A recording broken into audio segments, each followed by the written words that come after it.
Vacciner contre le Covid est juste essentiel pour arriver progressivement à limiter la maladie et peut-être un jour faire diminuer la circulation du virus.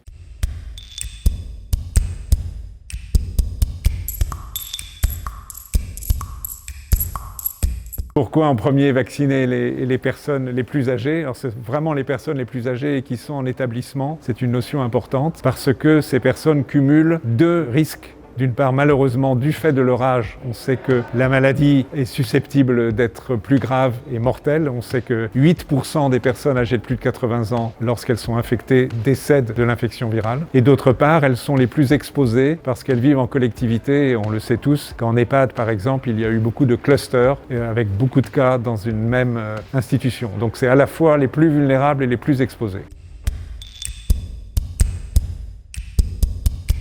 En ce qui concerne les professionnels de santé, ils le seront pour les premiers simultanément aux personnes âgées en EHPAD. S'il s'agit des personnes qui travaillent en EHPAD ou en établissement et qui elles-mêmes ont des facteurs de risque de faire une infection grave. Pour ce qui concerne les autres professionnels de santé, ils seront vaccinés dans la vague suivante, donc février-mars, en tous les cas pour ceux qui ont plus de 50 ans ou qui sont à risque. Donc à nouveau, personnel de santé au sens large, c'est-à-dire santé, et aussi personnes travaillant dans le domaine médico-social. Donc ce sont aussi une population qui cumule des risques pour certains de vulnérabilité, à cause de l'âge ou des facteurs de risque associés, et parce qu'ils sont très exposés.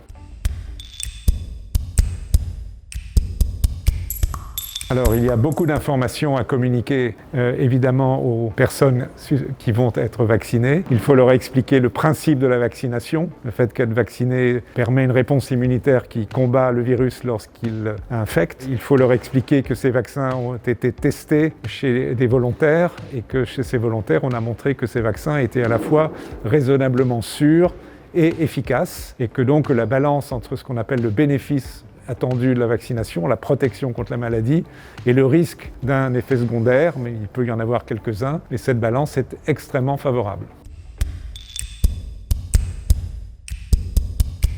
Pour l'instant, il y a encore relativement peu d'informations concernant la vaccination de personnes ayant déjà eu l'infection. Il y a quelques données qui montrent que cela ne provoque pas d'événements indésirables et peut-être sans doute une réponse anticorps plus forte. Donc pourquoi pas? Néanmoins, il faut tenir compte de l'avis de la Haute Autorité de Santé qui vient d'indiquer que pour les personnes ayant une infection et qui savent qu'ils ont une infection, on attendra 3 mois avant la vaccination.